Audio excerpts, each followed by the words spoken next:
Infinite sounds is the way music brings individuals together and how it connects people. It is very unique, and how we all play our part in the music community is very important. With everyone playing their part, we can inspire music in people, inspire others to grow through music, and foster greater human connections. My name is James Bevin, and I play the bassoon. I grew up in a very small farming community in rural Hawke's Bay, New Zealand called Kereru. My family have been farming here since the late 1940s. It started with my grandfather, and it's currently farmed by my father. Kereru has a primary intermediate school that has a student roll that fluctuates between 20 and 40 pupils, a community hall, and a cricket pitch. It's about a 40-minute drive into Hastings, which is where I went to high school, and really where my music all started. My partner and I moved back to the family farm in November of 2020, and we are working towards succeeding the farm from my father.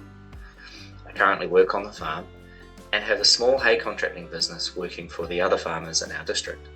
I really enjoy working with machinery. This is a bit of a story. I started high school in 2008, and the high school I attended in Hastings was an all-boys boarding school. Most of the other boys in the boarding house were fairly stereotypical rural lads, and I didn't really fit into that crowd naturally. My old school, however, has a band program for new students where they all have to learn an instrument for a term as part of their normal day-to-day classes. We would have a 20-minute group lesson with the itinerant teacher and then 20 minutes of training band together, 3 times a week. The instrument I chose was saxophone, as my older sister played it, and I thought that was cool. I had been learning saxophone for about 2 years when the director of performance music got me involved with the school concert bands, and it was there that I really found my passion for music. I really related to the music, the imagery, the subtlety and nuance of what the composers were writing about. It really engaged me. He encouraged me to listen to more of it outside of rehearsals, and that's where it really took off. I played saxophone right through school, taking every opportunity to play and perform with better and better groups. Bassoon was not an option to learn at my school.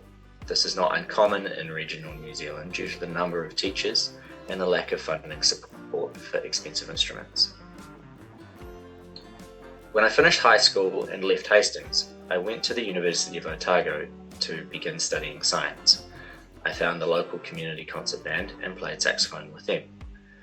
We did a small group concert between the semesters, and after this particular performance, the chairperson of the Dunedin Youth Orchestra approached me, introduced himself and said, "Hey, we have a bassoon sitting there and no one's playing it.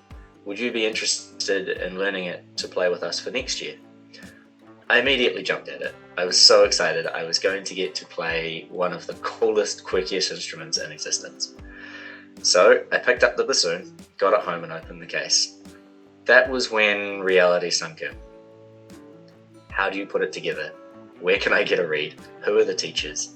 Are there any teachers?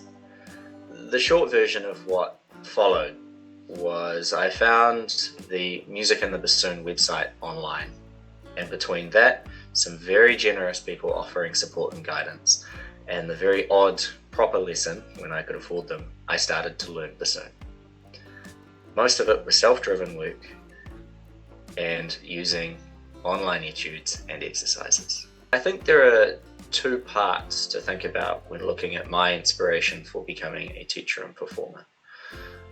On the surface, I really enjoy being able to present music, and I enjoy seeing an audience's reaction to the performance. Underneath that, however, is the joy I find in the challenge of interpretation. What does a composer mean with a given phrase, and how should I present the imagery and emotion of what they're writing about? Music is so much more than black dots on a page, and I find it incredibly inspiring when I see and hear music performed in such a manner that it takes you away to a different place, captivating you entirely in the moment.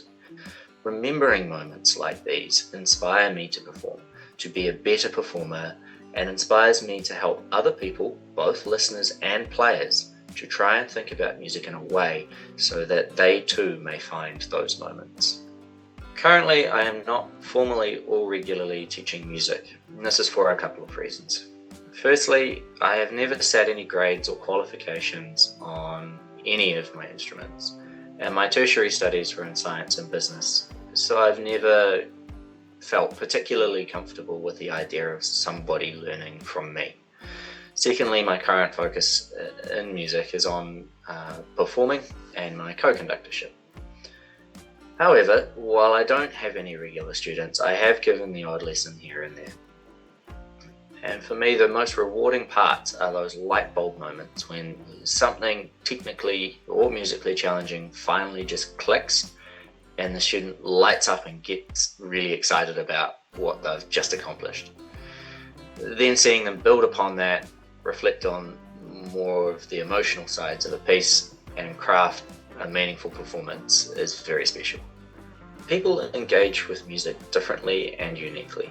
Some musicians take great delight in the hard technical elements and find conquering those technical challenges the most rewarding part. I am not someone who takes joy from playing extremely fast passages with many notes and tricky key signatures, but I do relish in the ideas behind those notes, the drama they create, and the overall picture they paint. One of the opportunities I was presented with in the last year was a co-conductorship of the community concert band in Hastings, and I see so many different interactions between the players and the different pieces weekly. I see people grow to enjoy or to not enjoy a given piece, but they all experience a journey on the way from practice to performance. Seeing how their perspectives change over those weeks is very interesting. While conducting was never something I had particularly large aspirations to do, it is one of the most rewarding opportunities I have had on my music journey. The band itself is made up of a huge variety of players, all with differing musical taste, ability, and experience. One of the most enjoyable aspects is challenging the band to come together and collaborate on interpretation so we all cohesively move towards a common performance goal. This can be hard at times, but helping to guide people through that process is hugely rewarding. I particularly enjoy when players' perspectives and appreciation for different styles and genres change and evolve, and it's even better when they come back to rehearsal the following week. Music is a language that is unique in the way it allows us to hear the unspoken, the things that we are not able to put into words. When you think about any major piece of music, it has imagery, shape, emotion, all without explicit description. And it still communicates such a vibrant picture to sometimes the deepest parts of ourselves. Music education is so important in training that unspoken communication. We hear about mental health a lot these days, and I think that understanding music and sound is an extremely important tool for understanding our own emotional connection to the world around us.